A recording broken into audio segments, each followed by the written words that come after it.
The fans love this show so much, and the love that we have given to Buffalo. And it's not all Cowboys and Steelers all the time. We talk about the Buffalo Bills, and God, what an amazing night. And then they went and just beat the pants off of Bill Belichick by 30 points. So that was one face that explains the entire thing from my perspective. Buffalo, on behalf of our show and on behalf of our network, thank you so much. And good luck in Kansas City. Please don't lay an egg. Thank you very much, guys. That was Buffalo. And that was Kyle's take on Buffalo. He still has the Tasker jersey on from Saturday. I don't think he's taken it off. He's wearing it under everything. Kyle, welcome once again. And I know you've waxed rather poetically about your experience up here last weekend, but for those fans that maybe didn't see you this morning on Good Morning Football or got a take or don't live on social media and live under a rock, maybe just regale us with maybe the top moments that you took from the weekend, in addition to the 30-point beatdown. Well, it wasn't even in the stratosphere of normalcy. That's how I would put it. And I got to tell you, immediately this conversation, guys, of which we've had dozens, it feels different now. I feel like we had a long-distance relationship, and we finally got together. And I met Brownie, and I met Brownie's amazing family. And I have to tell you, Buffalo fans, you think you know Tasker, you think you know Tasker toughness and legendary stuff. Steve, you can back me up. I was not making this up. I see Steve from the other side of the room. He sees me. It's a full sprint, like in the Bachelor hometown episodes when they run at each other. Fire. I go in to hug Steve. Steve lifts me up off the ground, and mind you, I'm weighing about 270 pounds because of all the coats that I'm wearing. Lifts me up, shakes me back and forth. It was like a Labrador meeting another Labrador. So exciting. And then I feel Steve's shoulder, and I'm like, oh, damn, Tasker, you're still lifting weights. Nope, never work out, never lift weights. Tasker, you bastard. It was beautiful to meet you. And it was just one of the coolest nights I've ever had in football. It really was. It was so awesome. Well, it wouldn't have been so awesome if it hadn't been, say it, Brownie, a 30-point beatdown of the Patriots. Yeah. Brown, the key word of that, and then there's the back of the jersey we're showing now, where it's not a Tasker jersey, it's a Might Be Chilly jersey, which is more fitting for that night.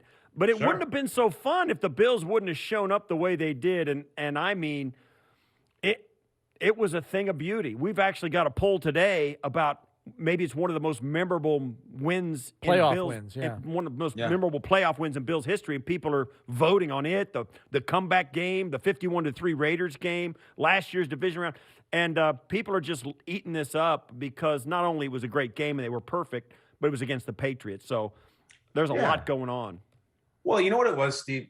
The party started so early in the game because it was obvious early on that they were going to beat the pants off them. It was obvious that it wasn't going to be close. The comeback game, I wasn't there that night, but I know the game. I'm sure that was torture. The game, even the divisional round game against the Ravens, like it took some time to win that game. This game, Steve, you were on the air and everything. Like by the time it was halftime, I did a lap. Brooke and I did a lap around the whole stadium because we wanted to just see everything and see everybody. It was Mardi Gras at halftime. It was so stress-free and so happy, and dogs and cats living together and hugs and kisses, and the party had officially started. And let's not kid ourselves here. Kickoff wasn't until 8:30 on a Saturday night of a 3-day holiday weekend. People were way in. they had been going. So listen, if it was halftime, if it's 17-14 Buffalo, totally different vibe. You still have that mystique and that Belichick, and who knows? Hell no. This thing was an annihilation early, middle, and late. And at halftime, everybody already knew. So I can't speak to the competitiveness of the game over the decades, but I know this. The vibe was just nonstop. It was like part Mardi Gras, part prom, part kegger, all awesome. It was so fun and so intoxicating, even the air. Yeah. I mean, in terms of Bills players that have been here only the last year or two, they're 3-1 against this Patriots team. So for them, I don't think it represented, don't get me wrong, they're probably over the moon that they won and they're playing for another week. But for Bills fans, This 30-point beatdown of the Patriots, I'm going to keep calling it that forever. For me, it was like Ralphie beating up Farkas in A Christmas Story. It's a blind rage that was 20 years in the making, finally sent the bully home, never to be heard from again. It's a great comparison of Ralphie just wailing on Scut Farkas, not Scott, Scut Farkas. Scut Farkas. And because let's think about the optics here. So of course they won the division last year, but last year was a weird year for the Patriots, whatever. The 3-pass game was really, really, really infamous. And that was, I think, very painful and very strange. And it was like, yeah, I hope you enjoyed that 1 year because we got you again, suckers. And we got a rookie quarterback now. And we just pass three times in a game and beat you on your home field. That was like a look in the mirror type moment. It's like, is it going to be like this again with New England? No. This one, I think, was way more emphatic because it wasn't that interim year last year. It wasn't a ridiculous 3-pass game. This is a Bill Belichick playoff team with a very veteran defense and a really good defense. And what was the end of the game, Brownie? A 30-point what? Beat down. A 30-point beatdown. They had 47 on it and took the foot off the pedal. I feel like this was really like the dethroning, the recoronation, and national TV at night. It was just it was so cool. And I have to tell you, we're talking about this off the air. I had just unbelievable access because everyone was so hospitable there with the team and you guys and the ex-players, just so disarmingly hospitable that to be down there on that field of that game, I gotten to be on the field in several different stadiums. It's always cool, but you become a little desensitized. Every stadium is big, every crowd is loud. No, this was different. And it was something about the temperature. It was something that was at night, that New England was in town. If that had been Cincinnati or the Raiders, different vibe. I'm telling you, the fact that it was the man on the hood on the other side, I had actual goosebumps running up and down my arms as the players were running out. It was just a truly, truly, truly special night. It was amazing. And unfortunately, after a game like that, you don't get to carry any of that mojo with you into Kansas City. You're facing a Chiefs team that did, the Bills go 7 straight drives, 7 straight touchdowns. The Chiefs did 6 straight touchdowns, and they did it in 10 minutes, right? So this game is going to be more like NASCAR than it is, the Green Bay Packers and the Chicago Bears in Lambeau Field. This is going to be like Mario Andretti and Kyle Petty run it, you know what I mean? This is going to be a fast race. I know. And I don't know if it's going to look like that, but certainly, and you said it right at the end of your piece this morning, you just don't want to go in there and lay an egg. You've got to play well on game day when you're playing the Chiefs. Yeah, and that was just me being a jerk and some gallows humor to end the thing. But you know what? I look at that weekend, and you're talking about the euphoria of the Saturday night, and I'm not going to say Sunday night the record scratch because I don't think it did, but it was pretty sobering watching the Chiefs, wasn't it? I mean, it was like, crap. Absolutely. Because they did the proverbial hold my beer. Oh, okay, you guys think you're an explosive offense and you got weapons and a talented quarterback?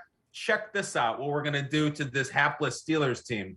And yet, I still double back and say, okay, you did that to a Steelers team that was wildly fortunate to be there.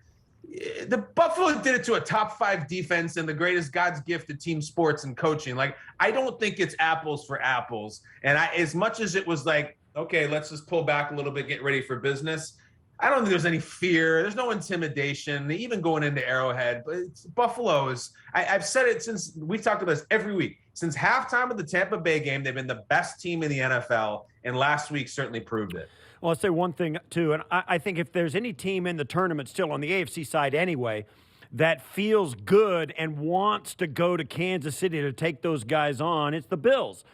Mm-hmm. They still remember the AFC Championship game from a year ago. You can't go to the Super Bowl without going through there at some point anyway. You just came off a record-setting, unbelievably good game against the team that you hate the most. If there's a team that was really would look forward to exercising yet more demons and going in and taking a swing at the bully or whoever, the champ, if you want to take a swing at somebody, this Bills team is the team that's probably looking for their chance to do it more than any other. Steve, it's right on, but it's daunting when you put it like that, because if there's this dynamic of if not now, when? Like, if they're not going to beat them now, because I'll say this objectively, I think this is the best Bills team we've seen in this era, in this last half decade, of course. And I don't think this Chiefs team is as good as some of the last 3 years. I just don't. They're really good, but I don't think they're as good. And you're coming off what you just did in New England. How does it get easier than this? Sure, maybe you get the game at home one of these years, but you can't count on that. If they can't beat them this year, it's really a problem. It is, because this is Buffalo right now is better. They're healthy. They're motivated. And I mean, I know we can get into all the nuances of how this game is going to have to be won, but it just right now, this year, not next year, none of that. It feels like now is the time to take them out. Yeah, they're a more well-rounded team this year. The Bills are. They are. With the way their defense is playing, and even their special teams is helping out. As you mentioned, they're healthy and all of that. I want to get your perspective on the other half of the AFC bracket, though, Kyle, because Tennessee and Cincinnati have got to be like, this is awesome. We don't have to play Buffalo and Kansas City to get to the Super Bowl. We only have to play one of these teams because they're going to knock each other off. You couldn't ask for a better path to the big game if you're one of those two teams right now, right? This is ludicrous. I'm so glad you brought this up, Brownie. I cannot believe that Bills Chiefs is in the divisional round. It feels like when you get your NCAA bracket and somehow Duke and Kentucky meet in like the round of 32, it's beneath them. It should be in Final Four and Jim Nantz and CBS. I cannot believe that's happening, because fact, either the Titans or the Bengals are going to the title game. They will be playing in the title game, and either the Chiefs or the Bills won't get to. The Titans are the strangest thing ever. I'm not even convinced they have a game this weekend. I feel like they lost a couple weeks ago. No one's even talking about it. No, it's like their name must not even be uttered, and they're a 1 seed with a bye who's getting their workhorse back, and it's still like, how about that Bills Chiefs game? That's all exactly anyone wants to talk about. And even when you like pry open your eyelids like a Clockwork Orange and make yourself look at the Titans Bengals game, you're like, wow, these Bengals sure are sexy, aren't they? Like, it's like you cannot make yourself talk about the Titans. And I think that's wheelhouse for Mike Vrabel. It's like you see the team that plays the no one believes in us card, and it works, sure. You don't really see a 1 seed play that, and yet it's never been more true. And that is just one of a variety of reasons I think the Titans are going to beat the Bengals. The other reason is they're just very good, and they're very good in big games, and they beat good teams. And when and if Buffalo comes out of Arrowhead, I think they will be going to Nashville the next weekend. Yeah, I kind of agree. And I'll say this, too. We've talked about this at length and off and on throughout the season. I think Mike Vrabel may be the best coach of the year. They certainly were winning games, even when they were healthy with Derrick Henry. They were winning games a little bit differently than everybody else was. They had the big, strong running back. They play action. Their quarterback is an afterthought. And then when Derrick Henry went down, Brownie, me, all of us are like, okay, now they're done. They had some cushion, though, because they were way out in front. They went 6-2 without that guy. I know. They went 6-2 without him. And Vrabel pulled some stuff. You watch the Titans play for any length of time, and Vrabel does things, sideline, decision-making, game management. That guy is on point. Yeah, he's on it. He never misses anything, and he helps his team win a number of times throughout any given game. I think he's coach of the year. Listen, you don't look past Kansas City, of course, but if you're just looking at the whole AFC, I could not agree with you more that the Bengals are the shinier object in terms of who you would face in the title game. And that's fine, and I get it. There's just a pure raw weaponry. I don't want the Titans. I don't want any part of them. They have skins on the wall. This is the same unit that ended Brady in New England. Who beat the Lamar Jackson MVP Ravens. Like, they have a lot of experience, totally fearless. They've seen every quarterback. They've seen every stakes. They've seen everything. The Bengals, this Burrow looks amazing, but I still would much rather take my shot than him. And I know that's trending towards not being a popular decision. That just get the hell out of the way of these upstart Bengals. No, I think the Titans are going to have a reckoning. I really do in store for these teams. I like them this weekend. And then I wanted to have a little fun at the expense of a couple of teams. What do you got? I need to know, Kyle, who you feel was the bigger disappointment. Dallas or Arizona last night? Dallas. Not even close. Dallas. Listen to me. Arizona, cute little story. They're the Cardinals, yada, yada, yada. Great. Dallas is a national humiliation, not just for the football, not just for their decision-making, for me, for you, for every single person with a live microphone and a working camera who devotes those tools of the trade to talking about the Dallas Cowboys. It is for shame that we talk about these. Why do we talk about the Cowboys so much? Because they were really good in the 90s and because they have a bombastic owner who talks to the media all the time? I know it's not football because in the 26 years since they've reached the title game, pick any woebegone franchise that we look at as a struggling franchise. The Jaguars have been to a title game. The Jets have been to a title game. The Panthers, just keep on going. All of these teams that have done more than the Dallas Cowboys, and yet there's this force that we talk about these guys who are glass jaw, front-running posers who never do squat, but they got famous players and they sell a lot of jerseys, so they must be fun. No. They were big in the 90s. You know what? So are the Spice Girls. We don't talk about them every day, and I don't see any difference between the two. It's such a yawn. I am so sick of the Cowboys, and it was farce at the end of that game. Just farce. So next year, I'm not doing it. I'm taking a hunger strike against talking about America's team, which we call them from my grandfather's era. That's the only reason they're known as that. The Cowboys, not even close, Brownie. Yeah, I mean, 14 penalties. Although I was wondering if San Francisco felt like winning the game too, because their performance wasn't too much to write home about either. I was telling Steve on the show yesterday, I was looking at the other people in my living room watching that game, going, which team wants to win this game less? Like I couldn't figure it out for a stretch. It was unbelievable, but the talent on Dallas is unmistakable. And the lack of achievement with that talent, it's stunning. It's stunning. It's staggering. It's because you know what? Say what you want about the crazy asinine quarterback run at the end of the game. You know when I'm watching that game, I'm saying they got the most expensive quarterback money could buy, the most expensive running back, the most expensive wide receiver. They draft CD Lamb. It's just this weapons chest that they put out there. And in the fourth quarter of a home playoff game, I'm looking up at the scoreboard and the Cowboys have 7 points against the team that backed into the playoffs. And the other thing is, like, people say, at the end of the game, they should have had another second. People act as if the win was taken away from them, as if that was a touchdown run that they disallowed. No. All that would have given them is one more desperation for a mini miracle into the end zone. Even if they completed, I guarantee someone on the Cowboys would have held, so it would have been wiped away anyway. So never mind it. I'm not crying about it. All right, last one I got. I know you enjoyed your time here in Buffalo over the weekend. There was another, I want to get your take on, there's another guy who showed up. Ryan Fitzpatrick played here for 4 years, and some of his kids were here, and he shows up. He didn't tell anybody he was coming. And I'm sure they would have taken care of him if he would have. He's also under contract with another football team. He's a starting quarterback for another franchise.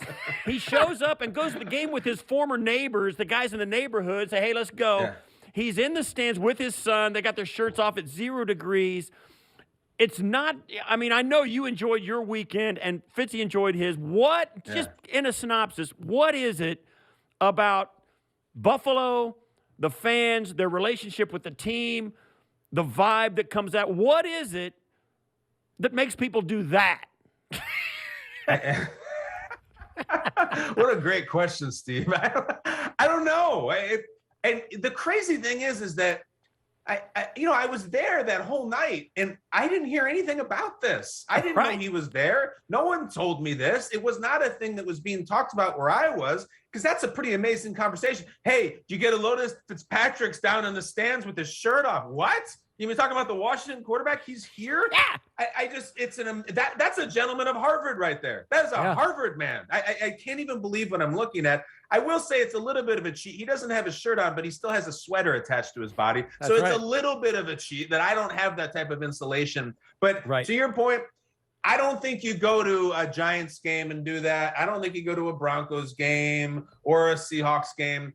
There's just something about being in that part of the country. I guess when I was there last weekend, it makes your brain explode and makes you want to do crazy, irrational things in the name of the Buffalo Bills. And God bless Fitzpatrick. Yeah, I mean, kind of the same. I had no idea he was there or had done. Was there until after the game was over, until it was completely done. Yeah, He and I confirmed he is stone cold sober through all of this, so that makes it even more remarkable. I had it confirmed. I'm right, though. You're right. How tough can it be when you wear your sweater all the time? That's right. Well, Yeah. some of us can relate to that. In any event, though, and this is the same quarterback who, while playing for the Dolphins, when asked by the Dolphins in-house media team the best fan base that he's ever been a part of, having played for 9-10 teams, he said Buffalo while he was under contract with the Dolphins. So this is kind of a double down move by Ryan Fitzpatrick here. It's pretty amazing. So good on Fitz. He's an American treasure, and he's certainly a Buffalo treasure. And you might fall into that category too now, Kyle Brandt, for waving the Buffalo flag. Thanks for doing it. It was great to meet you. And we'll give you one more tease for your own show tomorrow. Our first-team All-Pro, Jordan Poyer, will be appearing on your show tomorrow. We have it on good authority that is happening. So enjoy JP when you have him on your program tomorrow. And also, you're in the 10 questions. Do you have anything on the docket for your podcast? Oh, we got all kinds of stuff. Yeah, listen, thanks for asking, Steve. Poyer tomorrow, Good Morning Football. I think he and Hyde are the two most important players in Kansas City. I think they need to have monster games against the Kelsey Beast. And then 10 questions on Spotify and The Ringer every single Wednesday. I have a new episode tomorrow. We have an episode that was Wednesday after that. At some point, I got to get Fitzpatrick on there just so we can debrief on what the hell happened that night when no one even knew he was there. Thank you so much, guys. I mean it. The Brown family, unbelievably lovely people. Loved meeting them. Everyone in the stadium, from people running it to the people helping out, just so hospitable. It's everything you wanted it to be. You didn't show up and be like, well, it actually wasn't that cold. The people weren't that friendly and the wings are all bony. It was awesome. From start to finish, it was a perfect sweep, including a 30-point beatdown of the New England Patriots. And no knuckly wings either, so that was good. Not even close. No knuckly wings, no knuckle sandwiches. I didn't see any fights afterwards. I'm talking to Daryl Talley, and he's like, oh, you won't see any fighting afterwards, but you might see some love making. I was like, wow. All right, Talley, that's a take. And I looked, and there I did. That sounds like a Daryl Talley for sure. Kyle, a blast. Thanks very much. We'll catch up with you next week. Take care. I don't want to jinx it, guys. I got to give you a prediction. Yeah, you do. And I'm not going to try to bring the house down and say they're going to win by 20 points. I'm going to say the Buffalo Bills, who are the best team in the NFL, go into Kansas City. And again, the offense is blistering, and they win 37-31. Shootout like we want. Let's go. Okay, a shootout. Man. All right. Perfect. We'll mark it down. Thanks, Kyle. See you next week, guys. Awesome.